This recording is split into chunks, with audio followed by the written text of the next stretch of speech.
Okay, and then we're going to go like this. You ready? Okay, we're going to ready. go pop, pop, pop, pop, pop, pop, together in unison. Yes, sure. Pop, then pop, pop, pop, pop, in unison. And then we're going to go tracks.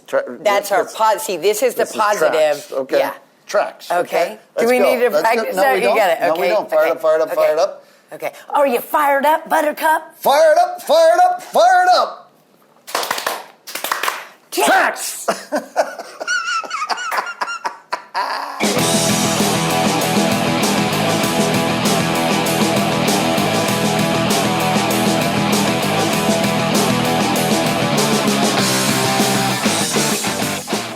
This is the opening for Nini Meyers. Take one.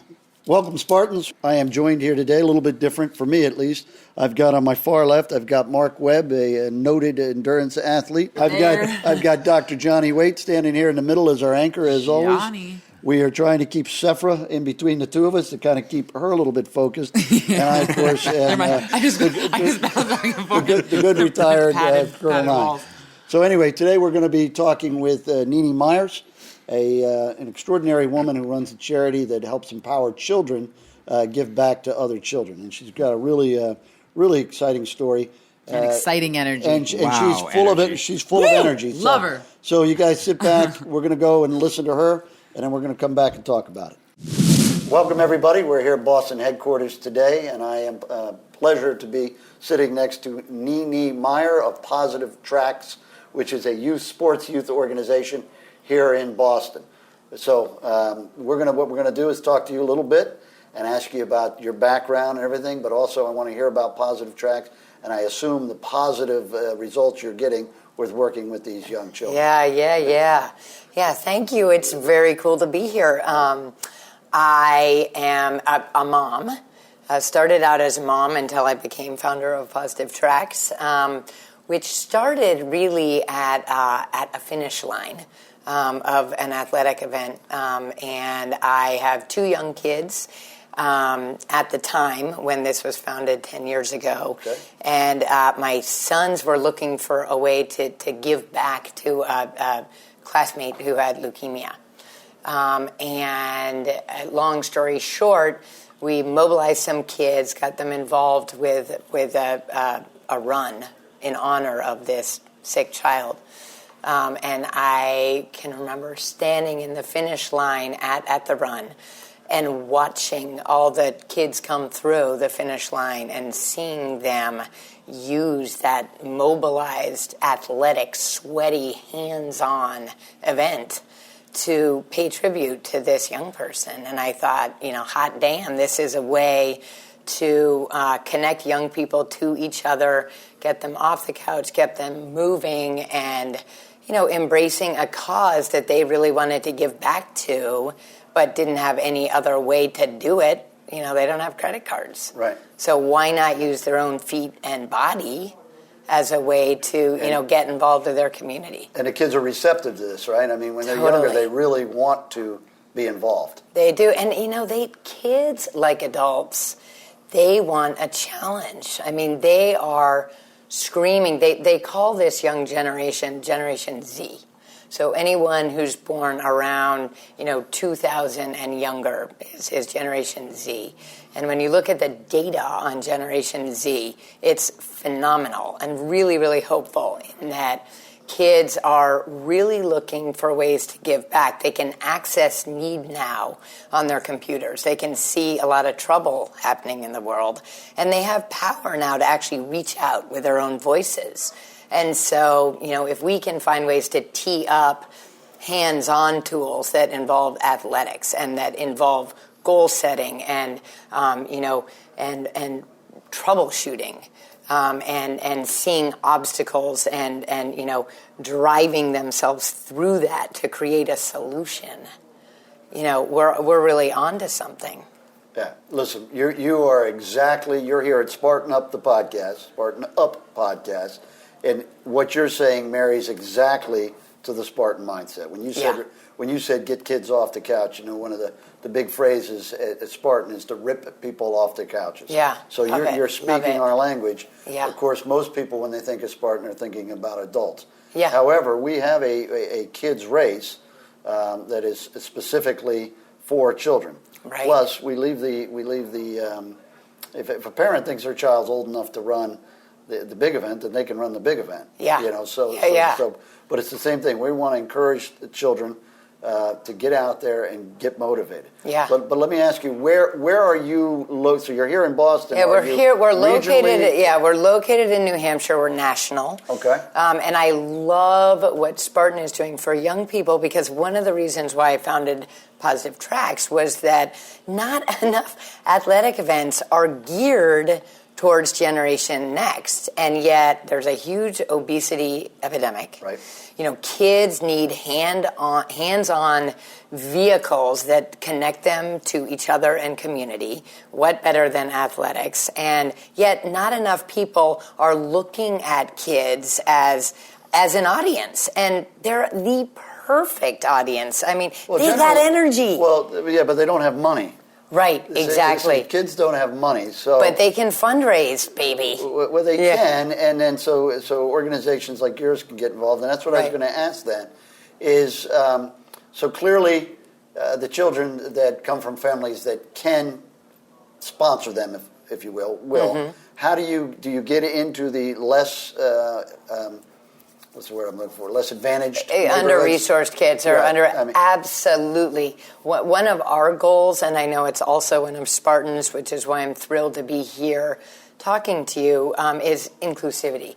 We believe, and we really put a stake in the ground to say that every child, every young adult has the right to learn how to give back, no matter what demographic they're from. And it doesn't have to be $1,000. It can be raising awareness. Right. It can be, it can be tapping into their own creativity to educate other people who, can potentially give more, or it can be $5. But whatever it is, we try to create pathways and tools so that every kid can get involved physically, but also just in building a team and in building a movement and creating that beautiful momentum that goes hand in hand with everything that Spartan is doing. When you mobilize a crowd of sweaty people who all have a goal, they've all gotten themselves to a starting line, they're all taking the risk of not knowing what's going to happen between the start and the end. Right.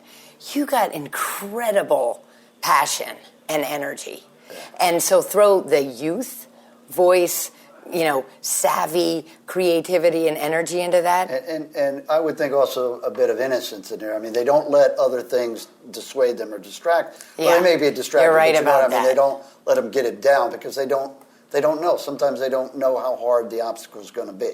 That's right. Life hasn't smacked them that. Yet. You know what? I think the healthy risk taking for kids, especially in teens, the teen brain is wired for risk-taking, which is another great solution that Spartan and Positive Tracks tease up, in that if we can help create opportunities for healthy risk, it will keep them. That's one of the reasons for the name Positive Tracks, because it's a healthier risk than other risks out there. Spartan in particular, though, because that stuff that it is really out of the comfort zone. You're really getting into the unknown. And that's what I think is so exciting. I mean, I always preach to young people. There's a guy named Amby Burfoot who's a runner. And he wrote this book called The Runner's Guide to the Meaning of Life. And one of the things he says is, whenever you see the hazy outlines of a starting line in your life, metaphorical or physical, begin to form, don't turn away. Don't look the other way. Embrace that, drive yourself straight towards that unknown. And that is, in effect, what Spartan races are, because some of that stuff you can't practice because you can't build it in your backyard. You're absolutely right. Yeah. Although many people have tried. Don't try this at home. People come up with all kinds of ways to train.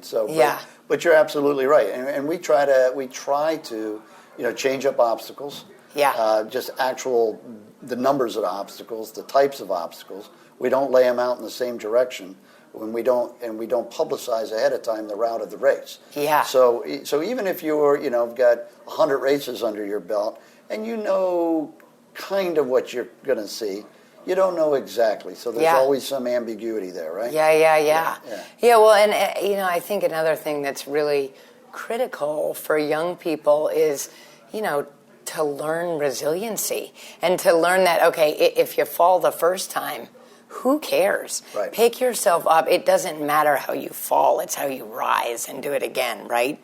And so the more organic, sweaty, hands-on opportunities that we can tee up so kids can practice that, in a safe way so that they're not actually, falling off a motorcycle or falling in a way that's much more, long-term dangerous. Right, taking somebody up on a bet. Yeah, you don't want to, but you want, kids want to take that on. And, kids are also incredibly, you said they were innocent, and they are, and that they're not afraid to fail. Some kids are really afraid to fail, some are not. But kids are also incredibly savvy in terms of sharing what they're doing with other peers. And so something like Spartan is really important because it's a visibility platform. So they can take the good stuff that they're doing and the cool stuff. I mean, let's face it, it's cool. Who doesn't want to post a picture of themselves doing a jumping over the fire or climbing the rope? But what a beautiful thing to then broadcast out to your friends and say, dudes, look what I'm doing, rather than smoking pot around the corner.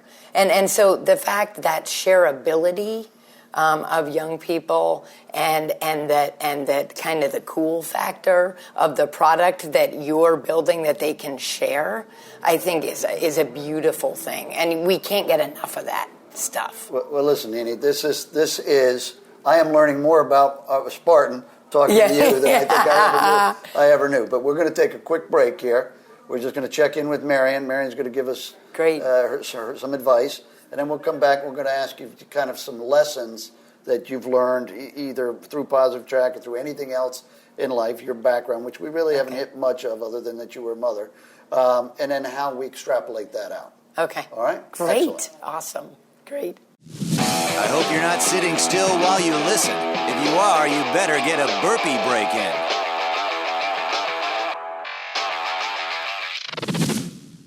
All right, I see the light, so I know we're back on. So welcome. We're back here with Nini again. And I kind of let you off a little bit talking about yourself in the first half. And we kind of went a little bit right into Positive Tracks. But you said you started as a mother. Well, I did. Right. You started Positive Tracks as a mother. You have a life and a history and everything before that. So give us a little bit more. I know you're a runner as well. Yeah. Yep. So give us a little bit more background there. Okay, so a little, Positive Tracks is really the intersection of athletics and civic action. So it takes, our mission is to help young people get active and give back. And the reason why I, landed on that intersection is probably because I have a little bit of both in my bloodstream. My philanthropy runs in my blood. I was raised to get involved with causes and volunteer and give back. But the athletic piece really, I recognize the power of sport, the power of getting to a starting line and setting a goal. And the power of persistence really probably through running and biking. I ran my first marathon when I was, old in life. I think I was 30. And I had so much fun at that first one, and it empowered me and made me feel so great about what I could accomplish that I got into ultra running. I completed the Vermont 100 and did that in 24 hours and 6 minutes and 29 seconds, and done the Vermont 50 several times. And, I think more than anything in life except perhaps, labor drug-free, struggling that much and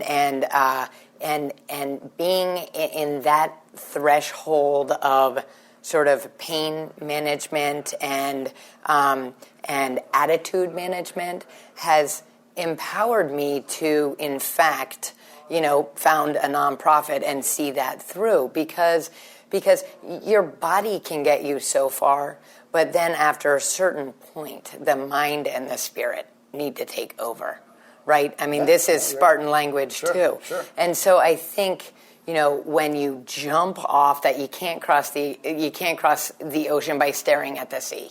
You got to jump off into the water. And then once you're in it and swimming around in it, you deal with all this self-doubt. A lot of it is about mind control and just keeping your head down and putting one foot in front of the next and learning that, it really goes in waves, both the self-doubt and the pain management and resiliency and persistence. And I think it's a really good metaphor for life because you have good days, you have bad days. But if you learn that it's always going to get better, if you just keep moving forward, the point is just move forward. And you have to practice that. I mean, some people are born with a good attitude, but you need to practice resiliency. And so, again, events like Spartan Race, and I'm not here to promote you. It sounds like but you're doing a great job. But I am. But it's because I truly believe in, and it's the same thing for marathons or any athletic conquest. Right. You practice that, and you are practicing perseverance and resilience and success in life because you're moving forward. Well, you're not here to do a commercial on us, right? But I will say, whatever you're selling, I would be buying it. Yeah. Because you're very eloquent in your speech, and you're very passionate about it. So it is just great talking to you. But as you were talking, I was thinking Spartan has, a briefing we go around and we give to schools or the military or whomever, and there's a slide in there that kind of encapsulates a little bit of exactly what you were talking about, and that is. You start up here and you make a public commitment. And you say, I will do. I will run this race. I will sign up to row a boat across the ocean. I will get married. I will get a new job. Whatever you've made a public commitment. Now you have to follow through on it, right? Yeah. But all of a sudden, what happens, you have some euphoria at the beginning. Yeah. Okay, I'm going to train for a marathon. And then you have distractions get in your way. And when you start to actually, the self-doubt comes in and you start to come downhill. Right. And then not only self-doubt, you have, depending on who you are, and if you're not a positive person, you have naysayers around you. Why are you marrying her? She's not good enough for you. Yeah. Why did you leave your job before you have another job? Why are you going back to school? So sorry. Sorry, that's my phone. I thought I turned it on. All right, great. Sorry. Yeah, that's wonderful. Get a little Jaws Sorry in about there. that. We got a little Jaws in there. Jaws That's in good. there. So anyway, you start to go down, right, because you have all these self-doubts until you get to some point, a decision point basically, where you have to tell the naysayers around you, leave me alone. You're either quitting, you're either quitting or you're doing it. And once you make a decision, again, kind of recommit, I am doing this. Yeah. And then your graph starts to go back up, right? That's right. And then again, Joe talks a lot about future memory, which is basically just success, building success, saying, I can do this. I've done this before. I've done it before. I remember this voice in my head and before. I know the feeling of what it's going to feel like to cross that line or to succeed in whatever the obstacle is, right? Yeah. And then the flip side of that is something we've talked about before too, is the human body. I can remember that I was in pain, but I can't recall the actual pain. Yeah. Right? I mean, so you can say, right. The last time I did this, it hurt. But I can't go, ooh. Right. Right. The mind doesn't allow me to do that. Right. So that allows me to try again. Yeah. Right? I'm allowed to push past that pain again. Yeah. Because again, I know I survived it. I'm here. Yeah. I survived it the first time. Yeah. I can survive it again this time. Right. That's exactly right. Yeah. And I do think you can, number one, physically, your mitochondria does remember that, and so endurance can be built up. There is a memory, fortunately, so that you can do it again easier physically the next time. But you're right, the pain, the one thing you do remember is getting past the hump, doing, and it every time I start to get doubtful in life, I go back to that darn 100-mile run. That's like, okay, well, if I did that, I can certainly go do that podcast at Spartan. You know what? There is a term that I use sometimes when I'm talking to young people that's called Stoicism. Do you know that term? I do not know Stoicism. Well, Spartan, it is half Stoic and half Spartan. And it came from a coach in the 60s. And he would always say that it has to do with, imagining yourself as a figure who's very capable, but also bringing in the stoic capacity of just having the consistent determination to see something through and not let that voice in your mind take over. I need to ask Marion a question. We're still rolling. It's not like we're taking a break. Give me the term you were telling me. Sisu. Is that the same thing? Sounds very similar. I think it is, but that's in a more ancient version of it. Yeah. I just wanted to show you. I was a little there you, there you. High five on that one, man. It's amazing once you learn something and you hear it say, oh wait, I can connect it to something. Yeah. But if you can Stoicism or Stoughton, you can call it. Okay. I mean, Spartan is a good word, but it is. But because I think if you can see yourself as that, right. It helps in when you start to picture your success and you start to imagine fulfilling a goal rather than imagine failing and catastrophizing, which I always tell kids, don't do that. Don't do that. Well, if you know where I'm getting with that, to see yourself, to see a really rockin' end result rather than all these things that could go wrong before I even get to the start, before I even sign up for a race. Right. I could talk myself out of it for 50 different reasons, but no, you got to try. You got to jump off that cliff.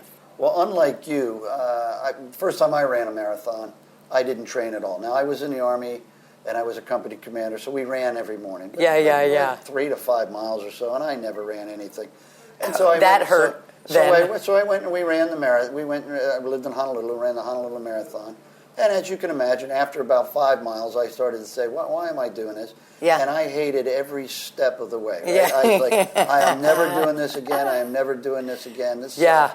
The minute my foot hit that finish line, I, like everybody else in that race, looked at my left wrist to look at my watch, to look at the time, to check again. And the first thought I had was, I think I can do better next time. Right. Yeah, I think I can do better next time, right? It's like, right. Now all of a sudden I've got that euphoric feeling. Right? You got it. I can do this. Yeah. And I thought I could because I didn't think it was that hard to begin with. Yeah, and right. That's why I didn't train for it. But right. You know what? Maybe next time, I ought to, right? Yeah. The thing about an event like that, whether it's a marathon or Spartan race, is that you have this mass of humanity along with you. I mean, right. It's your own individual conquest, and yet you're thrown in with this beautiful mass of humanity, and everyone's struggling around you, but everyone's got this, struggle, effort, optimism, and never, ever, ever give up thing going on all at once. All right, but I'm going to stop you right there. Yeah. Do that again, because I'm going to ask you, because we're going to wrap up here, to give us some tips. So those just... Yeah. Okay, well, I could say those tips. Okay, but my number one tip... Yeah, give me the ones you want. My number one tip is it's got to be fun. Okay. It's got to be fun. Yeah. Or you're not, which is, again, be careful what you sign up for. Sign up for Spartan, or like if it's not fun, you're not going to do it again, and you want to do it again. So whatever you do it. The person you do it with, don't do it with a naysayer. Do it with someone who's fun. Right, they got to be positive. Right, and then I say, and this is where Positive Tracks comes in. Do it for a reason. Like leverage it. Sure. So and that's why like we take athletics, we leverage it with a way to also give back to something, to a cause, whether it's personal, like. Attach a goal to it that has personal reward for you, beyond just bragging to your friends. Because anything that you do, if although that's make good. It more important, right? It is good, no kidding. And my third tip would be just that: do it with a team. because anything you do with people Right. becomes more valuable and more important and more fun Right, if you do it with other people. You're 100% right. Back in my example, running that marathon, Yeah. had I signed up and done it myself and I started hating life at mile 5, I Yeah. probably would have quit. But I was running with a group of guys who made fun of me from Right, mile 5 yeah, on love it. for being so stupid or cocky or Yeah, yeah. arrogant to think Yeah, that I could right. do it without training. Right. That they just rode me in a good way for whatever that is, the next 21 miles. Yeah, okay, yeah. You're an idiot, I But wish it I made was it there. seem- yeah. I would have given you endless flack. Right, no, and I Yeah. deserved it, right? But Right. that's what, again, it was a team, and it was fun. Yeah. As much, I don't mind. I deserved it, and they gave it to me. Yeah, yeah. Right? Yeah. Well, listen, this has been a phenomenal discussion. Absolutely. Oh, wait a minute, we got to go back one thing. Oh, yeah. We always ask everybody, what is your favorite exercise? If you are left alone and you need to go relieve I stress, what do you love do? actually road biking. Oh, nice. But okay. but do you mean exercise like obstacle course, No, like no, that you- kind no, of thing? Because no, I kind of like no, burpees no, for no. that hurt so You good do. kind of thing going on. Very few people say burpees in this answer. I know, but I love, it gets so many parts of your body. It makes my arms look so good. Yeah. I would have to go back to running because it makes me, there's something about blood pumping into your head and being able to do it anywhere and throw on And your whole life. shoes and activate, your whole life. I mean, you hope. Well, in some form. But I love just moving in general. If I got to be honest, I think it's running. All right, beautiful. Yeah. All right, well, we'll shake hands again because you Yeah. got a good grip. Yeah. All right. Nini Meyers. She's awesome. We just bottle that energy up and drink it for breakfast. So I first, Marion, I think you did a great job shooting that. Our director here, she's incredible. And Johnny thinks that's funny. Let's talk about Nini Meyer. She really empowers kids, and I think anything that you do where you're able, even kids who might not have that much fiscal resource, it's always good to tell kids, look, you might not have this, but you still can have the strength to give, the strength to raise money, the strength to do things. She's empowering these kids and really giving them a vehicle to create massive change. So I think anytime that you put yourself out there, and kids are the most creative, resourceful, work the hardest.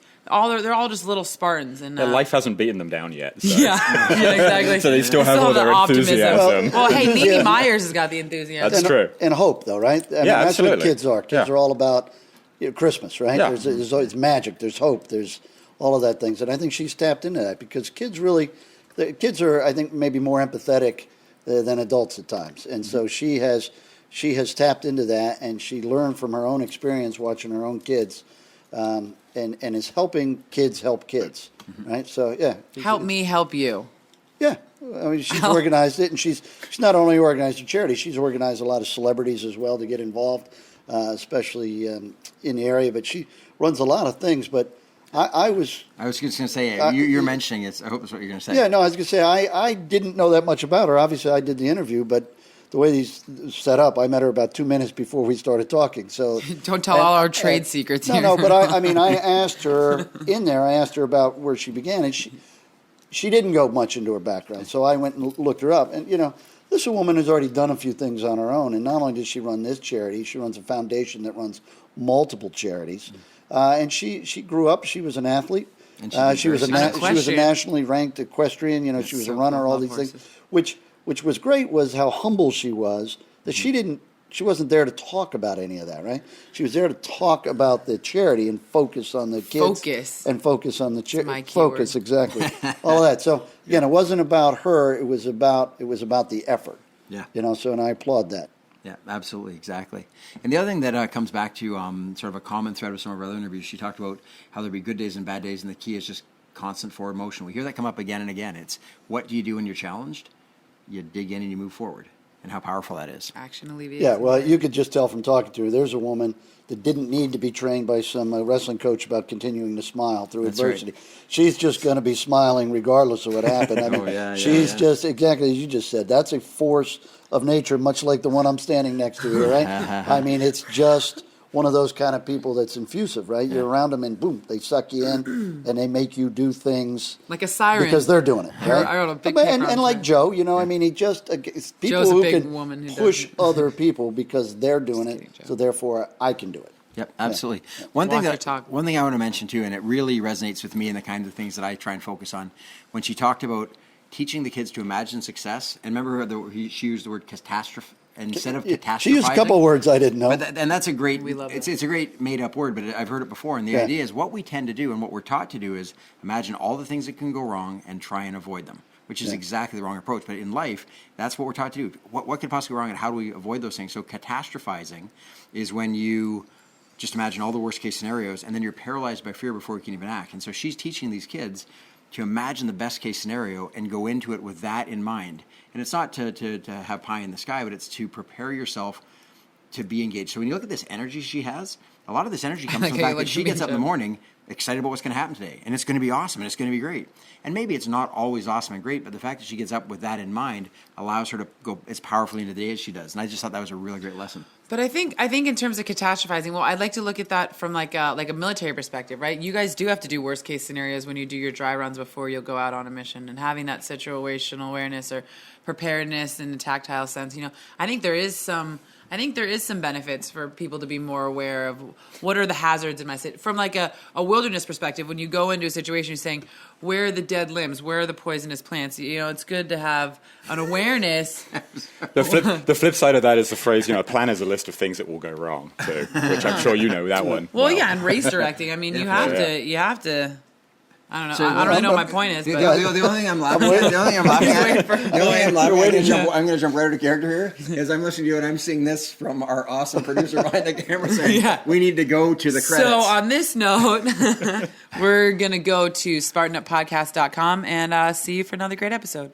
Thank you for listening to another epic story of success. To find more show notes, lessons, audio, video, and everything Spartan, please visit us at Spartan.com/podcast. The Spartan Up Podcast is brought to you by Spartan. To find a race near you, visit Spartan.com. If you like our message, please help us get the word out. Tell your friends about Spartan Up. And go ahead and subscribe on iTunes or YouTube, wherever you watch or listen to the show.